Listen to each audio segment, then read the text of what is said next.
putting a cap on rent increase for the, because the city of San Jose, Los Gatos, and Mountain View already have caps to either 5% or 10%. Why can't Campbell have one and protect essential workers? Thank you. Oh, just in time. Thank you very much for speaking. As I said, we are not allowed to discuss or take any action, but staff is here and has heard your oral requests accordingly. Thank you. I'd like now to move to council announcements. The city's clerk's office is accepting applications for the Civic Improvement Commission. To find out more about this commission or to apply, please contact the city's clerk's office at 408-866-2117 or visit the city's website at campbellca.gov. The AARP Tax Aid Program provides income tax assistance free of charge from February 2nd through April 9th at the Campbell Community Center.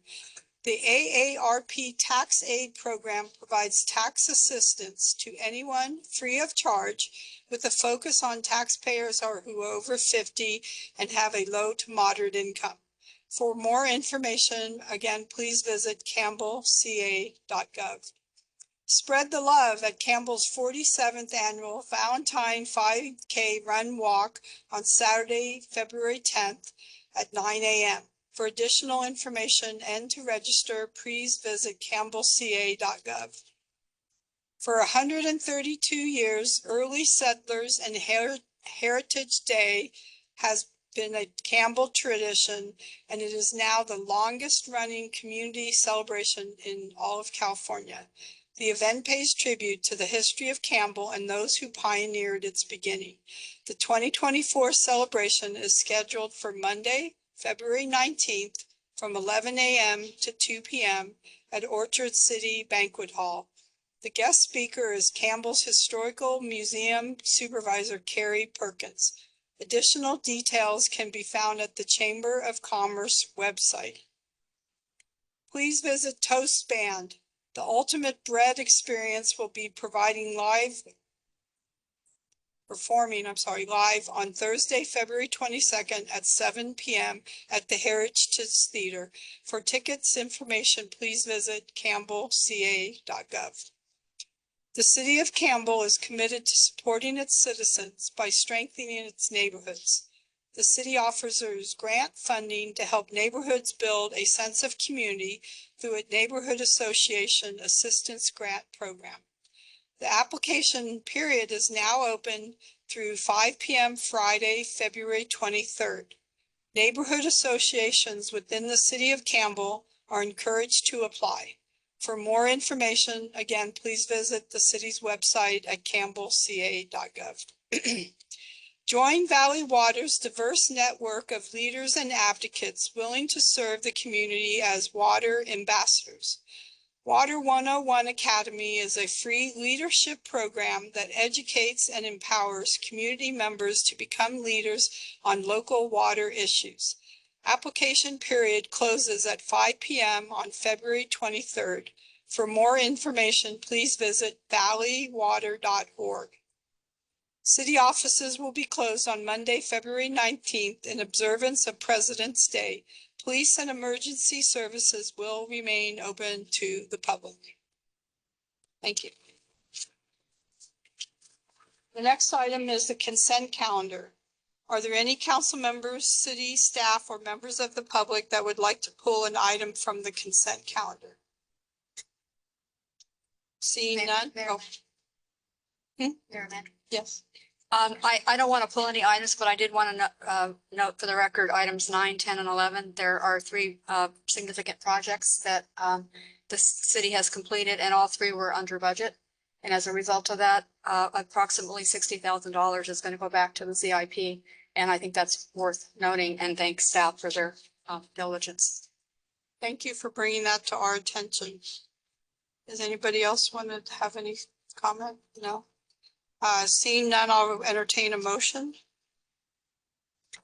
I'll move the consent calendar items 1 through 13. We have a motion and a second. Councilmember Bybee. Aye. Councilmember Furtado. Aye. Councilmember Spizola. Aye. Vice Mayor Lopez. Aye. Mayor Landry. Aye. That motion passes unanimously. So now the next is public hearing and introductions of ordinances. Number 14 is the introduction of an ordinance amending chapter 6.04 and 6.12 of the City Campbell Municipal Code to implement updated construction and demolition program requirements. And we have Perry Newby from the Environmental Program Specialist.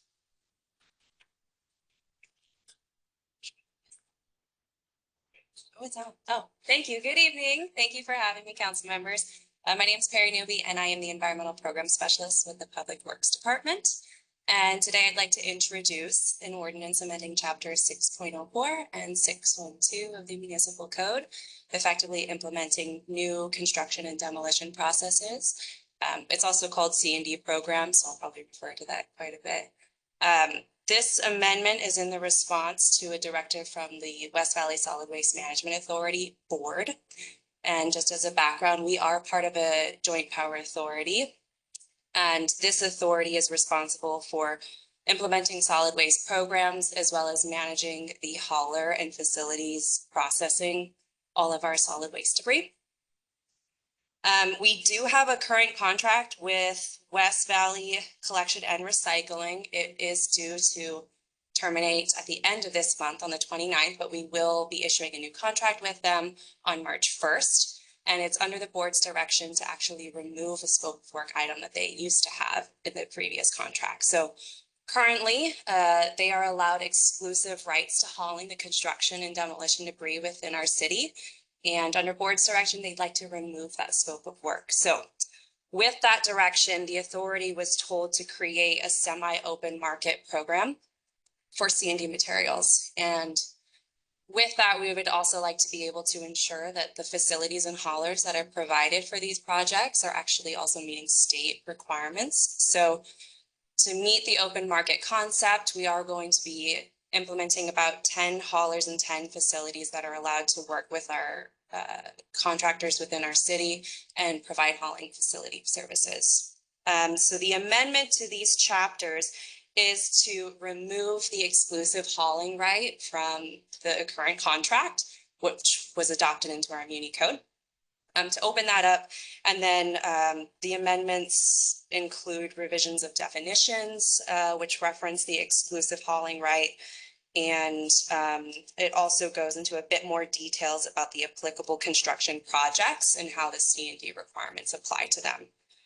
So this change will open the door to an annual application process for the haulers and facilities, which will foster a competitive market and therefore competitive pricing, which is a benefit to all of our construction projects in our city. Meanwhile, the application process that continues on an annual basis with the authority will ensure that all of the haulers and facilities maintain that state compliance that we require. So with that said, staff recommends that the council accepts the introduction of the ordinance amending chapter 6.04 and 6.12 of the Muni Code. Thank you very much. Does council have any questions? Oh, seeing none, I will open the public hearing. Is there anybody in the audience that would like to speak on this item? Seeing none, I'm close the public hearing and bring it back for council discussion or motion. Dan? Brief comment. I thank Perry for her presentation. And as you know, our current contract with West Valley Collection and Recycling will expire, and we have a new contract. They were the successful bidder once again, so we will have a new contract. Under the new contract, however, this whole process now allows homeowners to call additional haulers to, basically have a bin at your house to put stuff in that you want to get rid of. And whereas before we could only do that through West Valley Collection or Recycling. Now, of course, this opens it up so homeowners have a greater choice in that regard. And so I think it's a good advantage, and it sparks competition. And I think it's a worthwhile project. So if there's no other comments, I would I do not see anybody else wishing to I speak. would move then, the adoption, of item number 14, which is the introduction of an ordinance amending, chapter 6.04 and chapter, 6.12 of the city's municipal code, to implement, an updated construction and demolition program requirement. Second. We have a motion and a second. Roll call, please. Councilmember Ivy. Aye. Councilmember Furtado. Aye. Councilmember Scazola. Aye. Vice Mayor Lopez. Aye. Mayor Landry. Aye.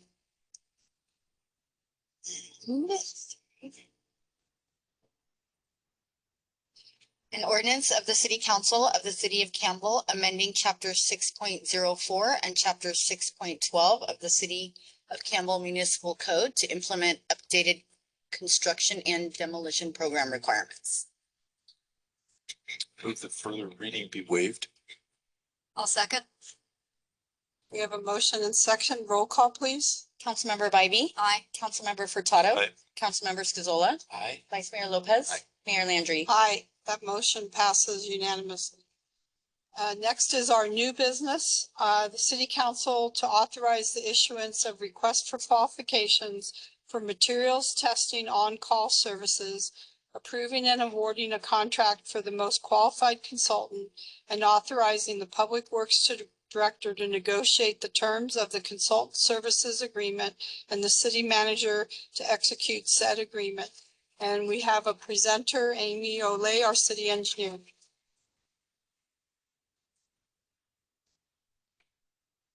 Good Hi. evening, Mayor, members of the City Council. The item in front of you is to request City Council's authority to authorizing to issue the request for qualifications for materials testing, on-call services, and approving and awarding an agreement to the most qualified consultant. So maybe a bit of background on what is materials testing. Materials testing provides the necessary quality control that involves taking samples, which could be soil, asphalt, or concrete from manufacturing plants or at the project site. And this is to ensure that the materials that get placed on projects, they meet the specifications in terms of their strength and their quality. So it really is for quality control. The material samples are extracted using special tools by trained and certified personnel, and the labs that conduct these testing, they're also certified. So for a city of our size, we don't have the resources to have neither the staff nor the equipment for us to conduct these tests. So it would be most efficient for the city to contract these special services to a specialized consultant who is qualified to do this work. And it would be based on project needs. So determined by project needs. That's why we're asking for an on-call services agreement. So for example, we currently have an on-call agreement that was executed in 2019 for a term of 5 years for an amount of $500,000. So over this, but this agreement will expire on May 16th of this year. So during this term of this agreement, we've used $470,000 of the $500,000. So we do use this quite a lot for all the projects that we built in the city. Maybe some example projects could be, all our annual street maintenance, right? Like the Winchester project. So definitely materials testing is very important. For our parks projects, our JDM all-inclusive park for Campbell Park, as well as our sidewalk projects, like Eden Sidewalk, that was a while ago, but this within the 5-year period, and then also our most recent Harriet Sidewalk project.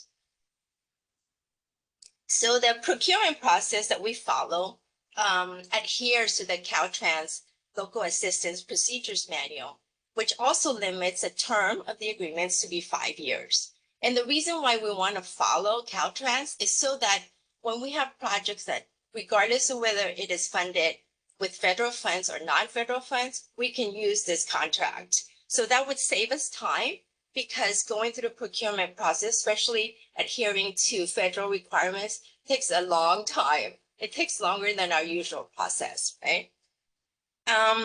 And so with this, though, to ensure that materials testing continues after this current agreement expires, it is important that we start this procurement process now, because it does take time, like I said, especially if we follow a Caltrans procedure.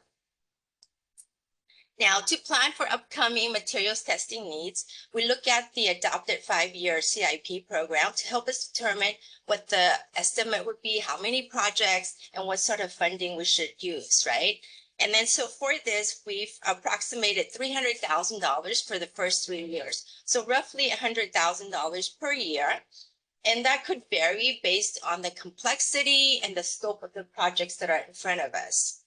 So although Caltrans allows for the maximum of 5 years, we propose that we start with a term of 3 years. This kind of helps us gauge the consultant that we've hired to ensure that they are meeting the expectations that we have and that they're satisfactory in meeting the scope.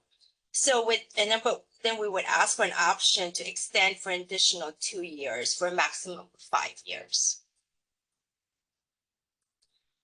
So like the current agreement, we propose to follow the Caltrans procurement process, as I mentioned already. So taking the extra steps now will save us a whole lot of time later on. And also we want to follow the on-call services agreement process. That's very important.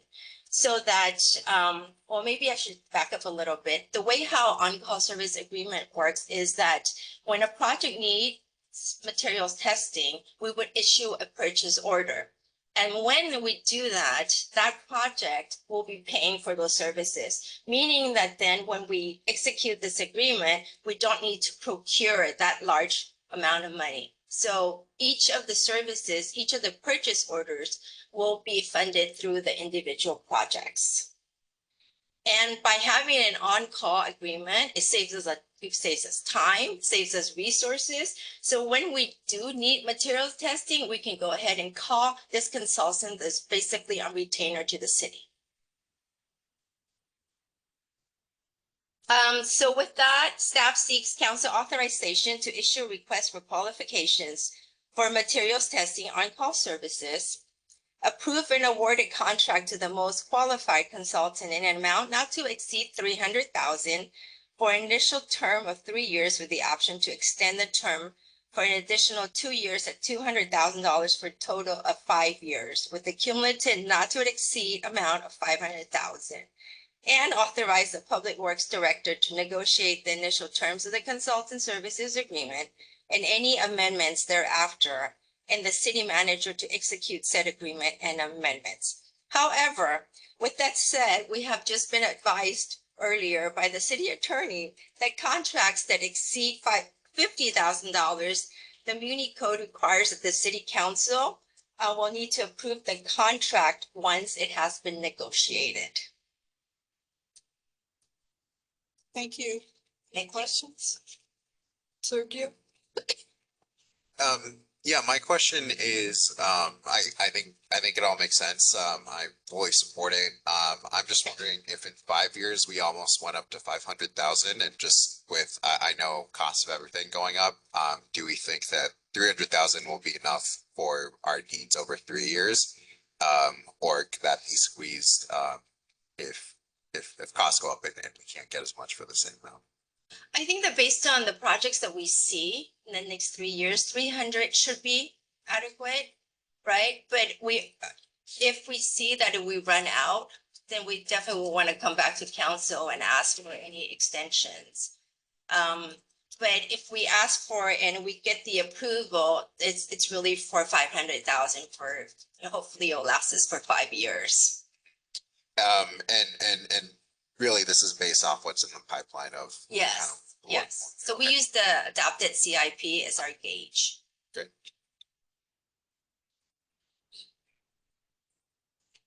Thank you. So we got PD's broke ground, and the current contract expires in May. Will there be any testing prior to May that the current team will you need to use? And then how does that affect if you have change and in May, the same project, you need more testing, and you're obviously going to need more testing. The PD project is actually not utilizing this contract that we have. It will have its own separate. Okay. Good to know. And then you made the comment that, according to Bill, the city manager cannot execute the contract without coming back. So do we have to change what's written as a recommended action? So there's a standard service agreement in there. I think what they're asking for is the ability for the Public Works Director to negotiate that. We don't anticipate the contract to change. I think what we would ask for, if that's appropriate, would be for your authority to approve the contract as it is tonight, and what is negotiated is different. We will bring that back with renegotiated contract. Okay, so nothing in the motion, the recommended action language changes. Needs to change, but just note that if what is negotiated is what you see in the packet, something changes with that agreement. We don't need it in the motion. Right. Okay, all right. Thank you. Is there anybody in the public that wishes to speak on this item? Oh, no one's jumping up. Okay, I'll bring it back to council, close the public hearing and any council discussion and or a motion. Happy to make the motion. Let the city council adopt a resolution authorizing the issuance. I can't hear you, sorry. Oh, does it have to do this? No, it has to do with you. Still can't hear? Now I can. Okay. Okay. That the city council adopt a resolution authorizing the issuance of a request for qualifications, RFQ, for materials testing and on-call services, approving and awarding a contract to the most qualified consultant in an amount not to exceed $300,000 for an initial term of 3 years with the option to extend the term for an additional 2 years at $200,000 for a total term of 5 years with a cumulative not to exceed amount of $500,000, and authorize the Public Works Director to negotiate the initial terms of the consultant services agreement and any amendments thereafter, and the city manager to execute said agreement and amendments. I'll second. We have a motion and a second. Roll call, please. Councilmember Bybee. Aye. Councilmember Furtado. Aye. Councilmember Scazola. Aye. Vice Mayor Lopez. Aye. Mayor Landry. Aye, that motion passes unanimously. Next is unfinished business, and we have no unfinished business. So the next item is council committee reports. Who'd like to start? Elliot, you want to start at your end? Sure, let's see. Okay, so as we're all happy to say, we attended the PD, oh wait, I'm sorry. This is different. This different PD related event that I attended. Most of us attended there were several promotions, a ceremony at home church. It was beautiful. It was, the one thing I took away from it is there are so many interesting connections between Campbell. Even if they weren't from Campbell, it seemed like there was a lot of, like it was like a web of ties that it was interesting in the fact that I also saw a lot of joy in serving Campbell too. And it was one of my, the first time I had attended such a promotion ceremony, award and promotion ceremony, and it was really well done and just a lot of love in that room. So that was nice. Also, let's see. Okay, there was the Country Women's Club of Campbell's Crab and Pasta Dinner fundraiser. Super fun. Another first time for me. It was a huge fundraiser event, like I was saying. Silent auctions. There was a raffle. You can buy raffle tickets. I happened to walk away with. Well, I didn't win. I bid on it successfully. I won one of the silent auctions, which was a it's the young, basically a Norman Rockwell frame print of Abraham Lincoln with an axe over one shoulder, reading a book, and he's walking. It's like, oh man, he's like the coolest president ever. Look at that. So I was super. I knew I had to have that one. So it's hanging over my desk now. The third thing to report on was just today in the education subcommittee. Several things. I'll allow the mayor to expand on this when it gets to her, but we have a full year ahead of us, and it was really just a great meeting. Plenty of good stuff to commit ourselves to. One of my favorite things was the Safe Route to School, that program that we're initiating. We got through the first phase. There's a couple more phases to go. There's plenty more to work on that, but it was nice to see that we're actually making progress towards that. And it's very obvious to see, especially with the crossing guards. What else? We have there's also still on the education subcommittee, we were talking about, possibly working with the school district and looking for some more of that open space that we all know that we need.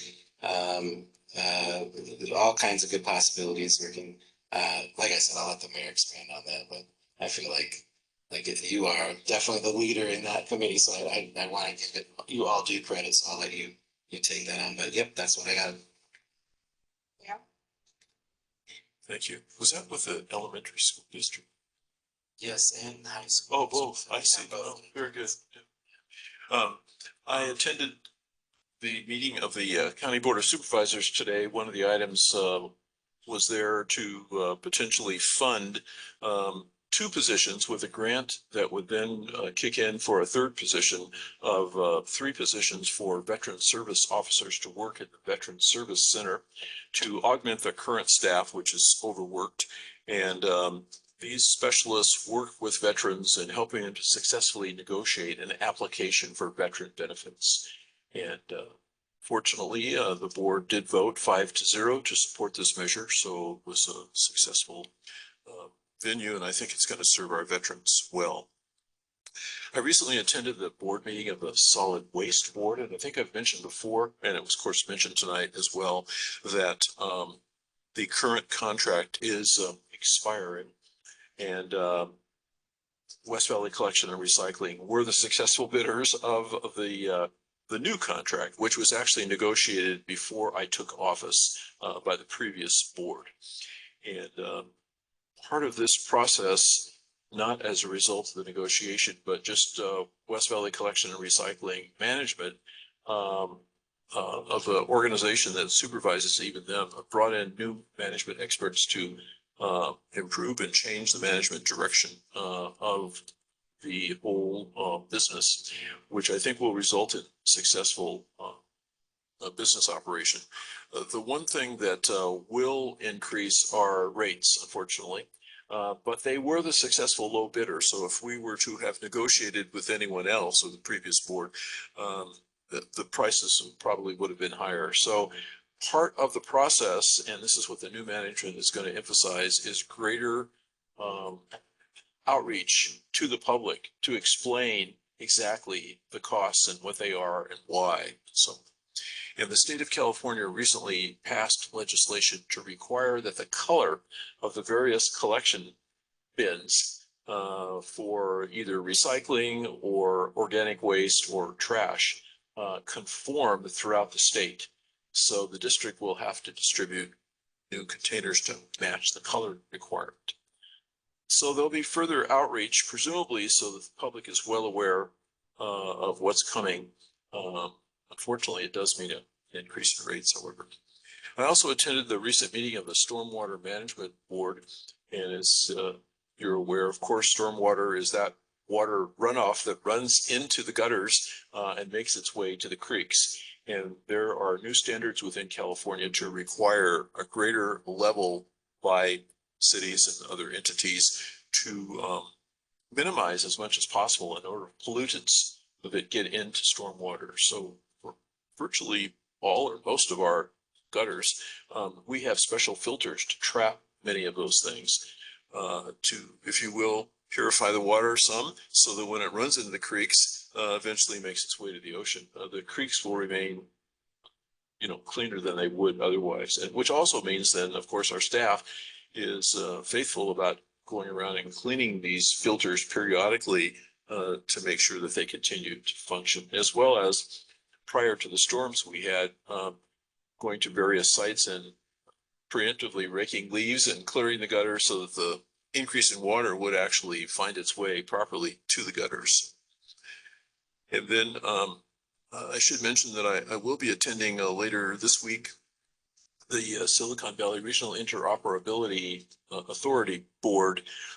This is the board that handles and manages for all of the county cities, all of the entities, emergency personnel, radio interoperability, and maintains the systems to make sure that they work at all times, especially during emergencies.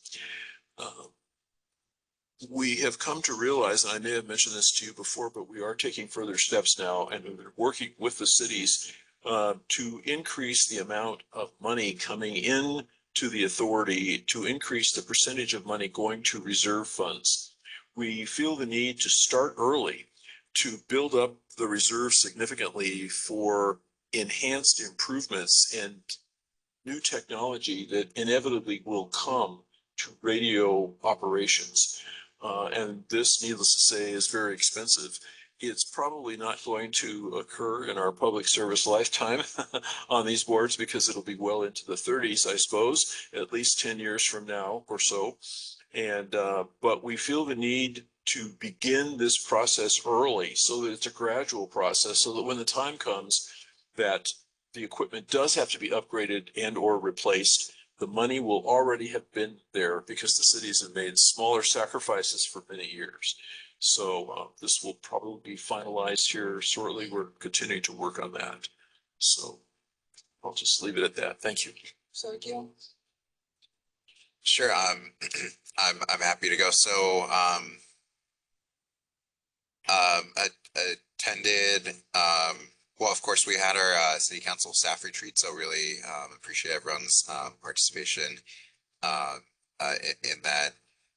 Also had a meeting of the, oh, and speaking of retreats, also had a retreat for the Bay Area Air Quality Management District. Our first meeting of the year was also a retreat, and it was really fantastic.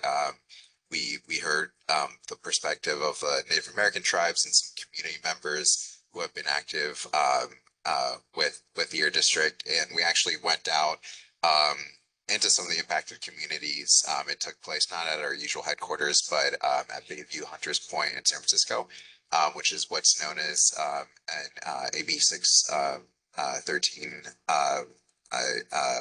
community, and which means that it's been impacted, and you know, we're attempting to redress some of those harms that have been done. But really great to hear from community leaders, and great example, great start to the year, I think. Keeping up the environmental theme, also had a meeting of the VTA Board of Directors, and the big item that I'm very excited about was that we adopted VTA's first ever climate action plan, which is really great, as our city does some good work on that this year. Really exciting, strong support, unanimous for VTA's version of the climate action plan. Although we did actually strengthen some of the language based off public comment, some suggestions that came in. So really appreciate also all the community members who were involved and were part of that process. I also attended the 3rd anniversary party of the Campbell Press, with really beautiful event, and it was great to see my colleagues, Elliot Scazola and Dan Furtado there. Really nice, great event. And Susan, did you make it out? No? Oh. But really great. Oh, and I know what else I was missing. There's Campbell CERT had its all hands meeting, and I know there are also a few of us there, so it was great to see everyone. Their kickoff to the year, and seems like the organization's in a really strong place. I also had the pleasure of participating at a press conference last week, along with our mayor Susan Landry and supervisor Cindy Chavez and chair of the VTA board, to announce the Winchester TOD 100% affordable project. I know a lot of us have heard about that, but really I'm excited. 90 units on 1.6 acres with open space improvements to the sidewalk, and to make it more pedestrianized, and ground level. And between 25 and 30% of those units will be permanent supportive housing to get folks off the street. And there's also multiple 2- and 3-bedroom apartments there for families. So really special project. I think those of us who've been involved and have seen some of these projects can understand what a high quality project it is. It's tough to check all those boxes of, you know, you want to help families, you want to get folks off the street. It's tough to do even one of those things. So the fact that this project is doing it on really a small and challenging parcel, that it's going to be a great community asset and right here in Campbell. Is really exciting. So really appreciate staff's work. Is great to see our staff there and see them be recognized.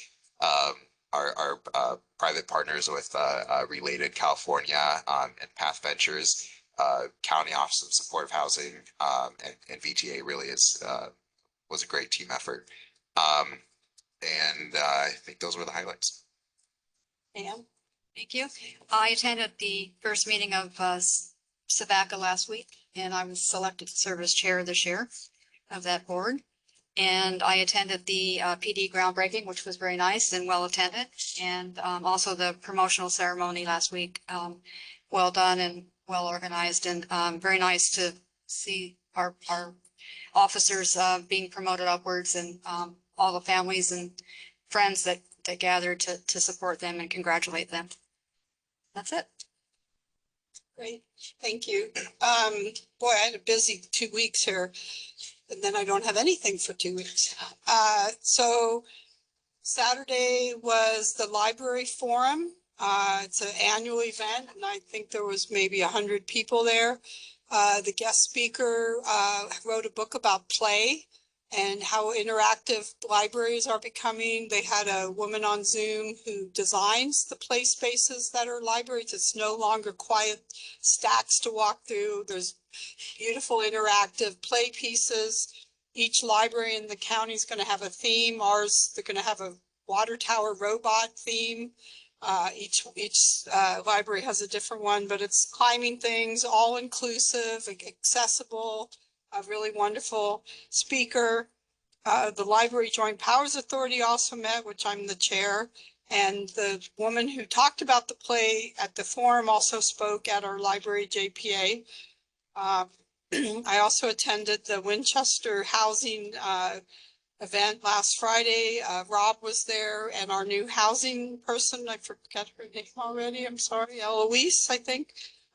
It was really exciting to see that we're one of the first ones that VTA is building on their light rail stations. Like you said, 90 units. That was great to see and be a part of.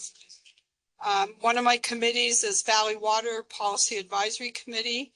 And a couple things. There's going to be a 14% water rate increase from the water district to the purveyors. So the individual rate increase per person is probably going to go up more than the 14%. When I looked at the chart and I see the graph of the interest on the loans, I had to ask, like, can you pay them off sooner? And then it's like, no, but then the rates go up now. And I said, yeah, but look at that blooming debt. No, it's the best way to go. So we're going to see a rate increase. Also, they were very excited to talk about the AB 1469. Prior to this, the Valley Water was not allowed to allocate any district resources or money to housing and assisting in the unsheltered population. And the bill that passed, AB 1469, now allows the water district to assist in helping unsheltered people. I know I was on their homeless committee for quite a few years, and the issue was we can't put them in housing, we can't pay, we can't participate, we can basically kick them out. So now they have the ability to use their money and to help participate with other agencies to provide services as needed. So I thought that was great. And the other thing they really would like us to take on and hear more about and possibly pass, MWENDO. It's water requirements and standards for for business development. I brought it up to Brian to pass on to our community development director about if we want to include this in any further discussions as we develop more standards. Dan attended with me the Cities Association Legislator event that was at HP headquarters. It was pretty cool. The original Hewlett Packard offices were there. They have all the furniture from the 50s. It was very, very cool to see. They even had like the stuff on the desk. But there was 4 legislators there, both of ours, Mark Berman and Josh Becker were there talking about different elements of the legislatives that's going on. Then today, Elliot and I attended the education subcommittee. Natasha participates, Brian was there. Every school district that touches Campbell. So we had Campbell Union High School District, Campbell Union School District. Moreland is part of the group. The library or the Parks and Rec was there with Natasha and Gracie, and we're looking at our game plan for the year. One of the bigger topics is to talk about how the Parks Master Plan that Natasha is working on, how that could interact with the Education Committee and the schools. Are there things like joint partnerships that we can do similar to JDM where we help do maintenance, we have the land, or they have the land and we have the support staff. So that's going to be coming forward. And we also talked about legislation. There's one bill right now that Mark Berman is working on about the traffic speed around schools that we would like to look into further. So that was a pretty good meeting today. And I did attend the Crab and Pasta Fest. This is the largest fundraiser for the Country Women's Club. They had over 300 people come and just gigantic buckets of crab. Their funding is for grants to the local schools. And I think last year they gave out $25,000 in grants. I did attend the CERT training. It's pretty exciting to see kind of at a community grassroots level what CERT is doing. 2 of the presentations were how they're building sheds and container structures at different houses throughout the city so that if there is an emergency, they have the antenna, the CB radio, they have supplies, they can open doors, and they basically have satellite command centers throughout the city. I think that was everything. Oh, and I did attend the PD promotions. That was very nice. There was quite a lot of people that were promoted, and I thought it was really nice that they also gave an award to the woman from VTA who helped with, there was a woman in distress that they couldn't find, and the VTA bus driver was able to she was on the bus and coordinated getting the person saved. So that was really great to hear that we're acknowledging people like that. So anything else good for the order? With that, I'll close the council meeting. Thank you. I'll forget these 3 things.